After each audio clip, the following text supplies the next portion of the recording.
Marcus Chen adjusted his thick glasses for the 100th time that day as he walked through the empty corridors of Luna Station 7. The other researchers had already left for the weekly social gathering in the main hub, but Marcus preferred the quiet of the abandoned sections. Here, nobody stared at his mismatched clothes or whispered about his strange experiments. The 26-year-old xenobiologist carried a small container of synthetic protein paste in his worn backpack. It was his dinner, though he had little appetite these days. Ever since his research proposal about dragon physiology had been rejected by the Galactic Science Council, he felt more isolated than ever. They called his theories fantasy science and a waste of resources. His colleagues at the research station treated him like a joke. Luna Station 7 sat on the edge of explored space, where strange things happened regularly. Most researchers focused on mineral surveys or atmospheric studies of nearby planets. Marcus was the only one crazy enough to study the reports of dragon sightings from frontier worlds. The council insisted dragons were just misidentified local wildlife, but Marcus knew better. As he walked past the observation deck, something caught his eye through the massive viewport. A dark shape drifted slowly past the station. Tumbling end over end in the void of space, Marcus pressed his face against the reinforced glass and squinted. The object was roughly 60 feet long, with what looked like wings folded against its sides. His heart raced. It was a dragon, unconscious and drifting in space. Marcus ran to the nearest emergency panel and activated the external cameras. The high-resolution images confirmed what he had seen. A magnificent creature floated helplessly outside the station, its scaled hide a deep purple-black that seemed to absorb the starlight. Frost covered its closed eyes and partially open mouth. The dragon was dying. Without thinking, Marcus rushed to the docking bay controls. He had override codes from his research clearance, though using them without authorization would probably end his career. He did not care anymore. A living dragon was floating outside, and he was the only one who could help. The station's tractor beam hummed to life as Marcus targeted the drifting creature. Slowly, carefully, he guided the dragon toward the emergency airlock. The process took nearly 20 minutes, and Marcus sweated through his shirt despite the cool air in the control room. If someone discovered what he was doing, they would arrest him for contaminating the station with alien life. The dragon was too large for the standard airlock, so Marcus had to use the cargo bay. As the massive doors sealed and atmosphere flooded the chamber, Marcus grabbed his emergency suit and rushed down to meet his unexpected visitor. The dragon lay motionless on the metal floor, breathing weakly. Ice crystals still clung to its scales, and Marcus could see that the creature was severely malnourished. Its ribs showed clearly beneath the hide, and its wings looked fragile as tissue paper. Marcus approached slowly, his hands raised and empty. The dragon's eyes fluttered open as he drew near. They were a stunning gold color. Intelligent and aware, the creature tried to lift its head but was too weak. "Easy there," Marcus whispered, kneeling beside the massive head. "I'm not going to hurt you. I want to help." The dragon's eyes focused on him with obvious effort. Marcus saw recognition there, and something that might have been hope.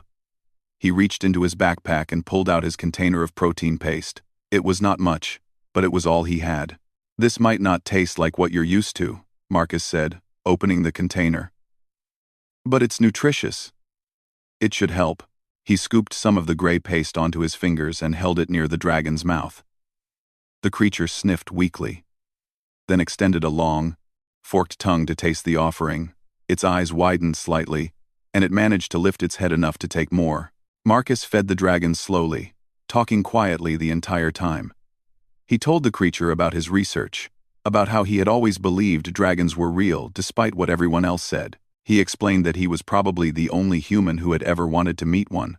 "You're beautiful," he said as the dragon finished the last of the protein paste. "I never imagined you would be so magnificent." The dragon's breathing had steadied, and some color had returned to its golden eyes. It managed to lift its head enough to look directly at Marcus. Then, to his amazement, it spoke. The voice was deep and melodic, speaking in perfect standard Galactic. "You have shown kindness to one who was lost. This will not be forgotten." Marcus nearly fell backward in shock. "You can talk," My people have known your language for centuries, the dragon replied, though speaking seemed to require great effort.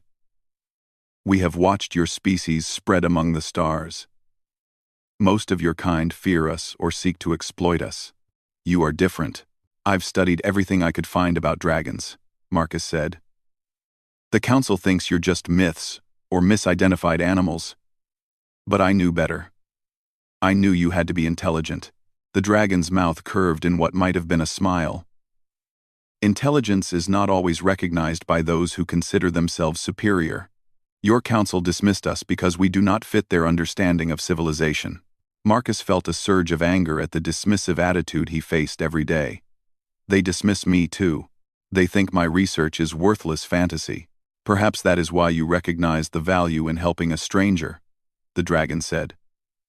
Those who have known rejection understand compassion. The creature struggled to sit up, and Marcus helped support its weight. The dragon was heavier than expected, but Marcus managed to help it into a more comfortable position against the cargo bay wall. What's your name? Marcus asked. I am called Zareth High in my tongue.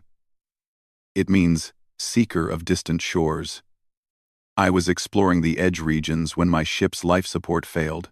I managed to escape in a survival pod, but it too failed after several days.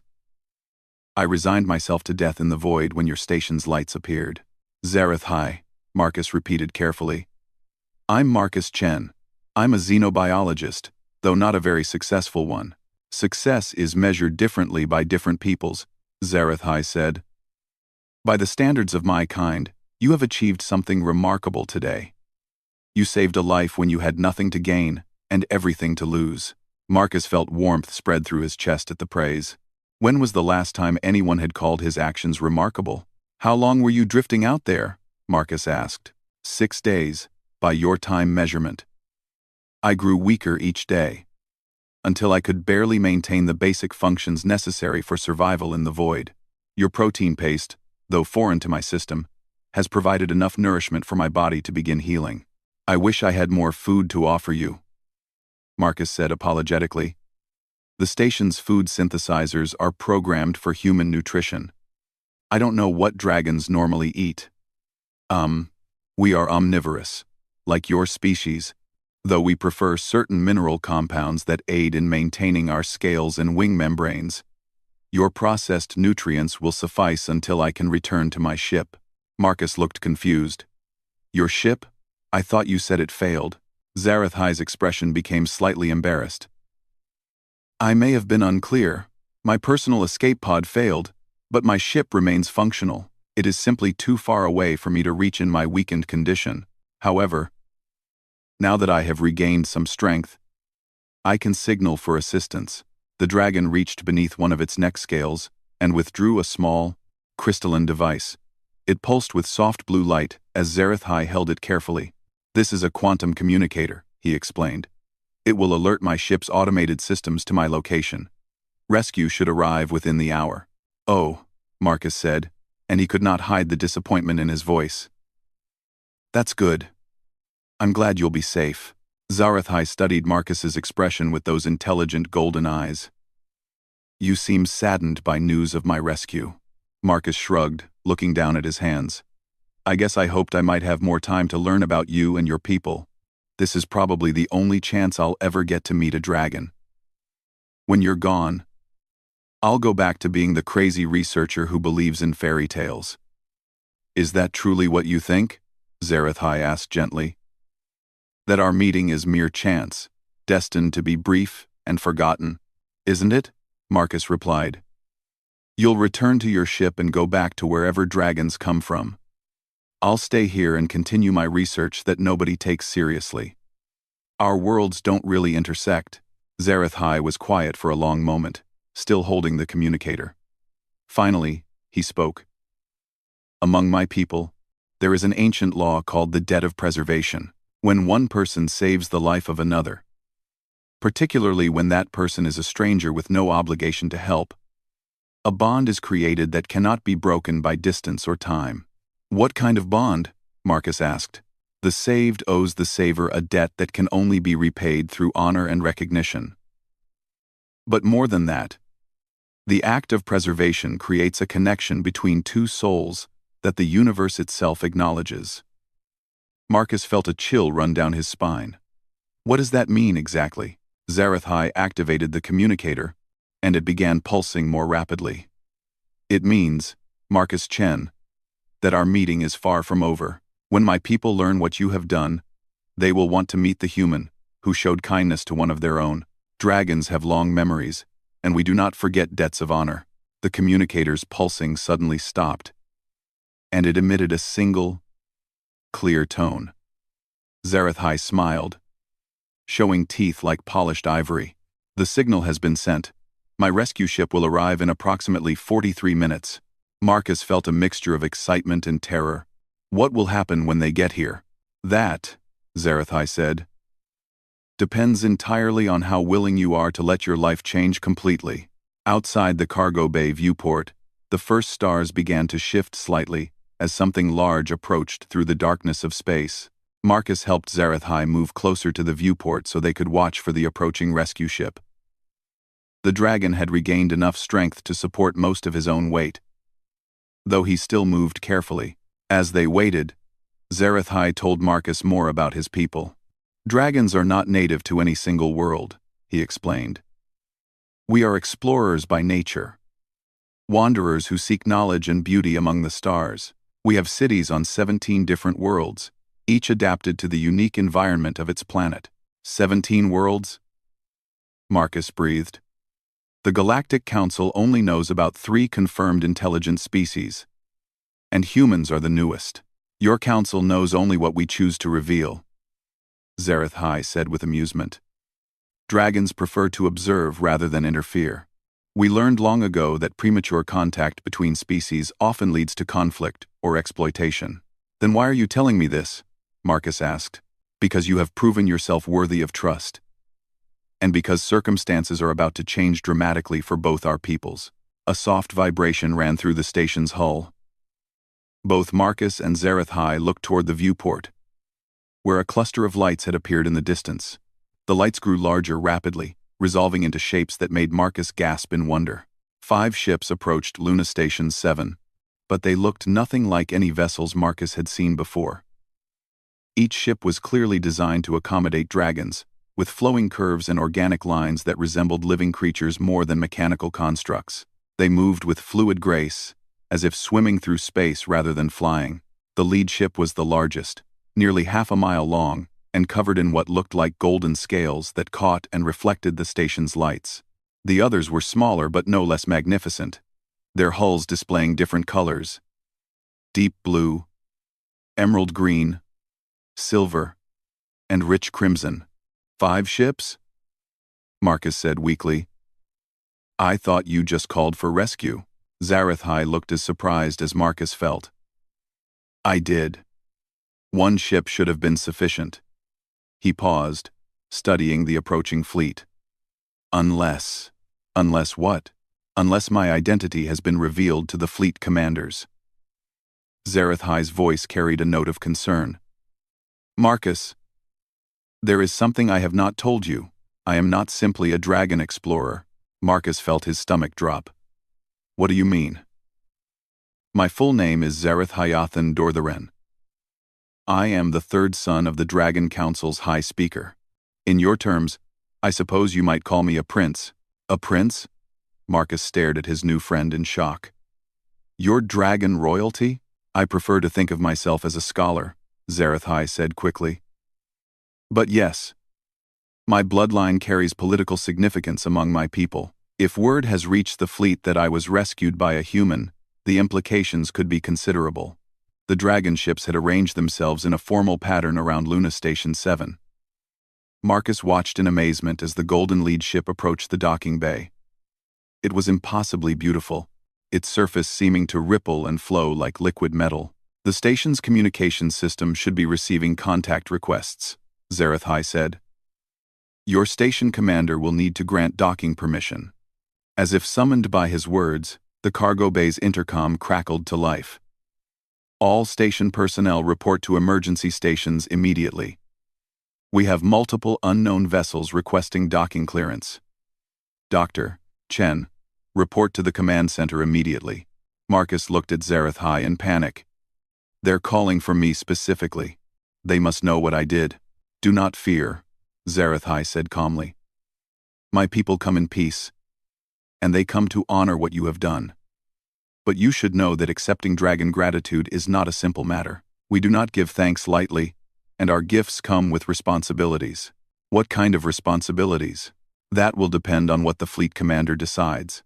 But Marcus, whatever happens, know that you have already changed the course of history. The first meaningful contact between humans and dragons has occurred, and it happened because of your compassion. Marcus's hands shook as he helped Zareth High toward the cargo bay exit. I just fed you some protein paste. I didn't mean to change history. The greatest changes often begin with the smallest acts of kindness, Zareth High replied. Come, let us meet my people. The walk to the command center felt endless. Marcus could hear his heart pounding as they moved through corridors that were suddenly filled with panicking researchers and technicians. Everyone was talking at once, asking questions about the alien ships and speculating about invasion or first contact protocols. When they reached the command center, the room fell completely silent. Station Commander Rebecca Torres stood frozen at the main communications console, staring at the massive screen that showed all 5 dragon ships. Her mouth opened and closed without sound when she saw Marcus enter with Zareth High beside him. Dr. Chen, she managed to say finally, would you care to explain why there's an alien creature in our cargo bay and why we're surrounded by unidentified ships? This is Zareth High, Marcus said, his voice steadier than he felt. He's a dragon, and he was dying in space. I brought him aboard and fed him. Apparently, his people have come to rescue him.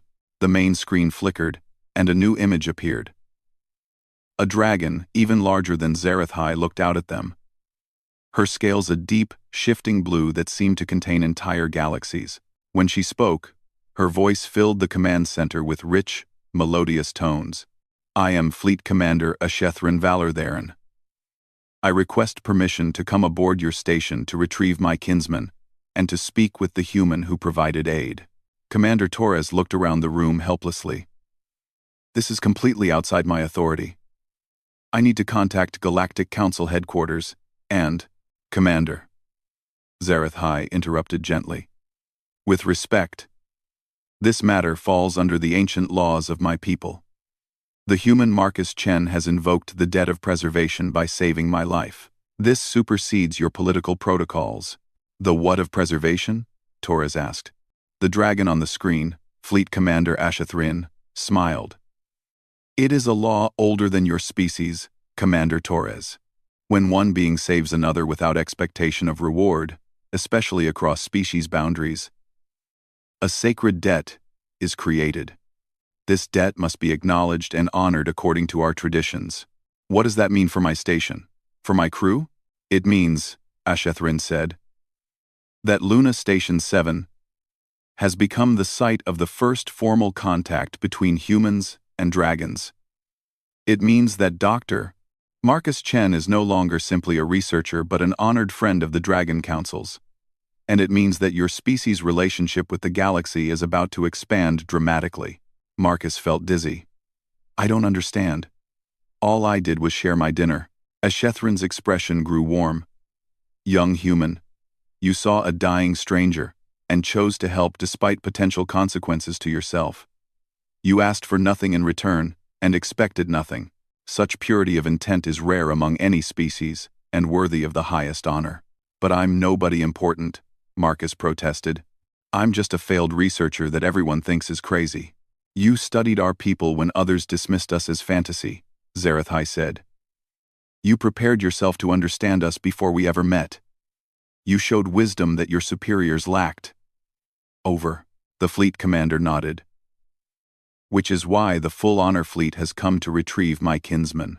When word reached our nearest outpost that Prince Zareth High had been saved by a human scholar who had devoted his career to studying dragons, the council ordered a formal response. Prince? Commander Torres whispered. You saved a dragon prince? Marcus looked at Zareth High, who seemed embarrassed by the attention. He didn't tell me that part until a few minutes ago. Titles matter less than actions, Ashethrin said firmly. Dr. Chen, the Dragon Councils extend an invitation for you to accompany Prince Zarathai to our nearest city ship. You would be the first human ever to visit a dragon settlement. The knowledge you could gain would advance your species' understanding of the galaxy by centuries. The command center erupted in excited chatter. Commander Torres struggled to maintain order as everyone began talking at once. Marcus felt overwhelmed by the sudden attention and possibilities. I don't know, he said. This is all happening so fast. My research, my position here, your position here is to study alien life, Torres said. And for the first time her expression showed excitement rather than panic. Dr. Chen, do you realize what this means?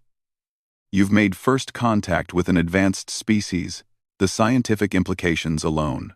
There's more, Ashethrin continued. The Dragon Councils have been observing human expansion for decades. We have been waiting for the right moment to reveal ourselves, for the right human to prove that your species is ready for larger responsibilities in the galaxy. What kind of responsibilities? Marcus asked.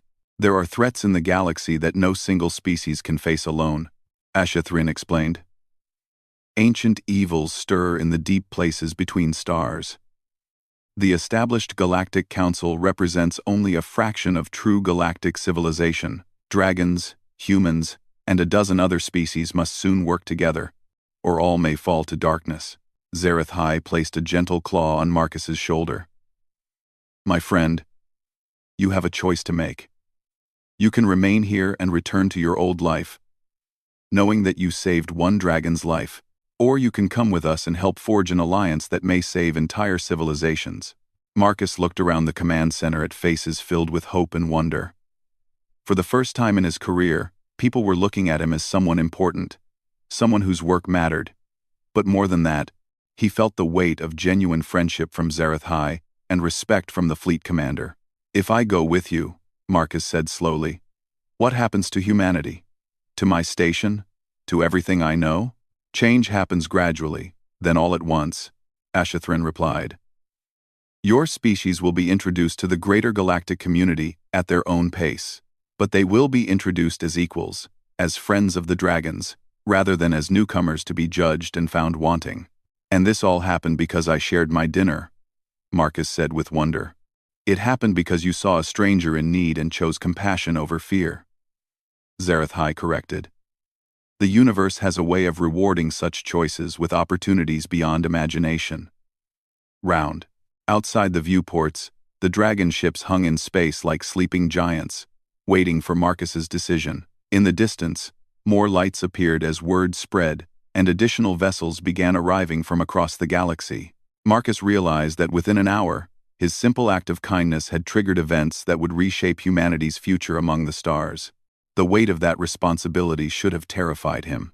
Instead, as he looked at his new friend and the fleet commander who watched him with patient respect, Marcus felt something he had never experienced before. The certainty that he was exactly where he was meant to be. How long until we leave? He asked. Ashethrin smiled. Whenever you are ready, honored friend. The galaxy awaits. 3 days later, Marcus stood on the observation deck of the Dragon City ship Eternal Wisdom, watching as dozens of vessels from across the galaxy arrived for what the dragons called the Assembly of First Contact. The massive ship was a marvel of organic engineering, its living walls pulsing gently with bioluminescent patterns that served as both art and information displays. Marcus wore robes of deep blue silk that Zarathai had insisted were appropriate for his new status as First Friend of Dragons. The title still felt surreal, but Marcus was beginning to understand its significance.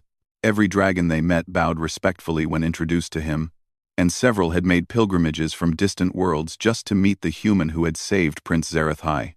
The Crystalline Collective just arrived, Zarathai announced, joining Marcus at the vast window. They're the silicon-based species from the Andromeda Spiral. They've been isolationist for 3,000 years, but they're here because word has spread about what you did. Marcus watched as a ship that looked like a floating cathedral of living crystal maneuvered into position among the growing fleet. All this, Because I shared some protein paste. It still doesn't make sense.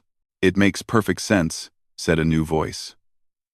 Marcus turned to see Elder Threneth High approaching, her ancient scales shimmering with patterns that spoke of centuries of wisdom.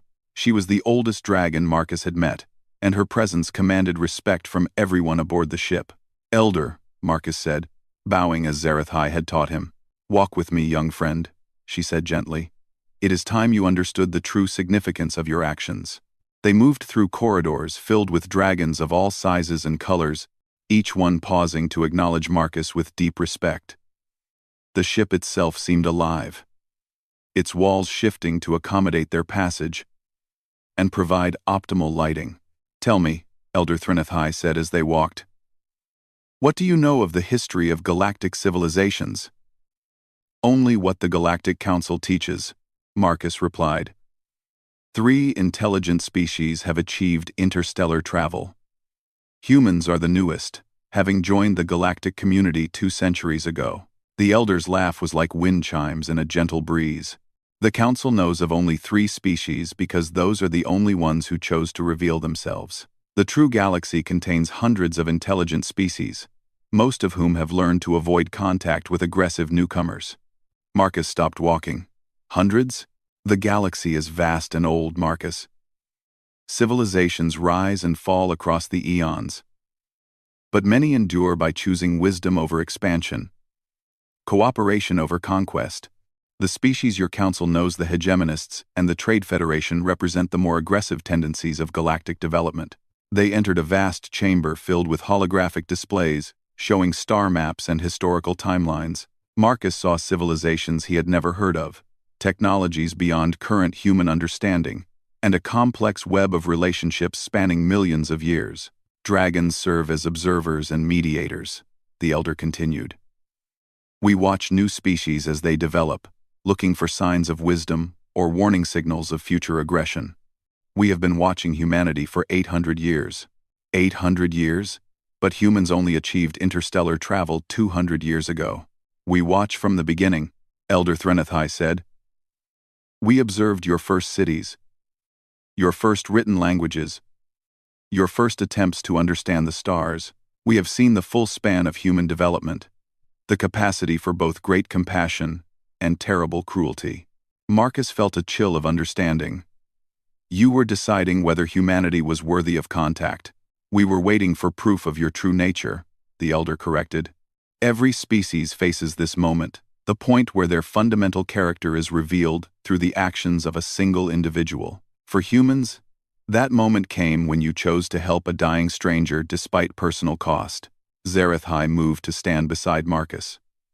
My rescue was not accidental, friend. I was part of a long-term observation mission, studying human settlements in the outer sectors. When my ship's life support began failing, I could have signaled for immediate rescue. Instead, I chose to drift near your station to see how humans would respond to discovering one of us. Marcus felt the blood drain from his face.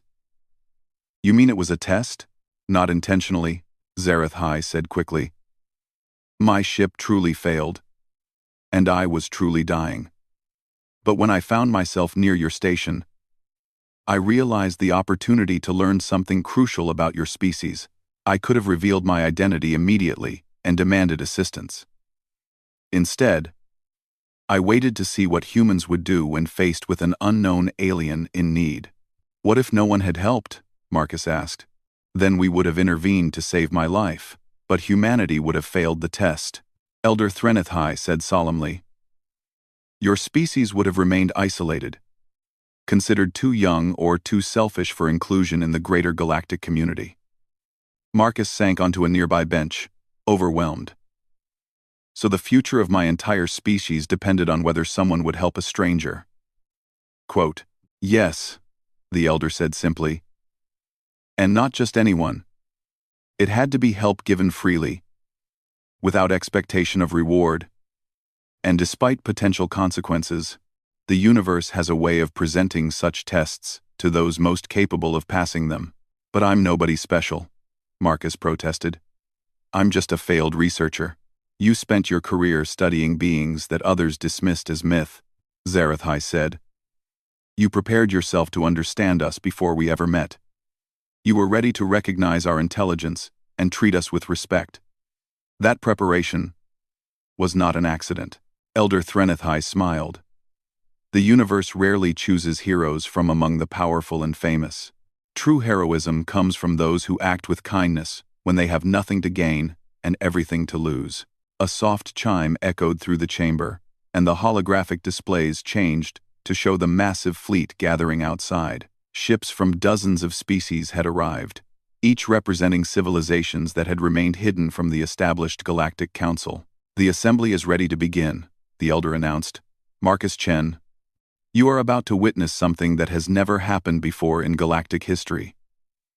The formal introduction of humanity to the full community of intelligent species." They made their way to the assembly hall, a vast amphitheater at the heart of the city ship. Marcus gasped when he saw the assembled delegates. Dragons of every size and color filled the air, their wings creating patterns of shadow and light. On the floor of the amphitheater, he saw beings he could never have imagined. Crystalline entities that chimed when they moved. Gaseous forms that shifted and flowed like living clouds. Mechanical beings that seemed to be made of pure energy, and creatures so alien that his mind struggled to process their forms. "Representatives of 47 different species," Zarethai whispered. "Each has come to meet the human who proved that your people are ready for galactic citizenship." Marcus was led to a platform in the center of the amphitheater. As he looked around at the assembled beings, he felt the weight of representing his entire species. Every eye, sensor, or perceiving organ was focused on him. Elder Threnethai's voice rang out across the vast space. "We are gathered to witness the elevation of humanity to full galactic citizenship, based on the actions of one individual who embodied the best qualities of his species. A being that looked like a walking tree of silver and light, spoke in harmonious tones. The botanical collective recognizes the human Marcus Chen as one who showed compassion without condition. We welcome humanity to the Garden of Civilizations." One by one, representatives of each species offered formal recognition and welcome. Marcus heard praises for human curiosity, adaptability, and compassion. They spoke of humanity's potential contributions to galactic science, art, and philosophy. But it was the final speaker who moved Marcus to tears. A being of pure energy that identified itself as a first one. A species so ancient, they had watched the birth of galaxies addressed him directly. "Young human," it said in a voice like stellar wind, "your species stands at a crossroads that we have witnessed countless times across the eons. Most fail this test through fear, greed, or pride. You succeeded through the simple act of feeding a hungry stranger. Know that this choice will echo through history, touching lives across the galaxy for generations to come." The assembly concluded with a ceremony that Marcus would later learn was called the Binding of Worlds, a formal pact that granted humanity access to technologies and knowledge accumulated over millions of years, in exchange for their participation in the greater galactic community. As the delegates began to disperse, Marcus found himself approached by beings from dozens of species, each eager to establish contact with humanity through him. Trade agreements, scientific collaborations, cultural exchanges, opportunities beyond imagination, were offered in the span of an hour.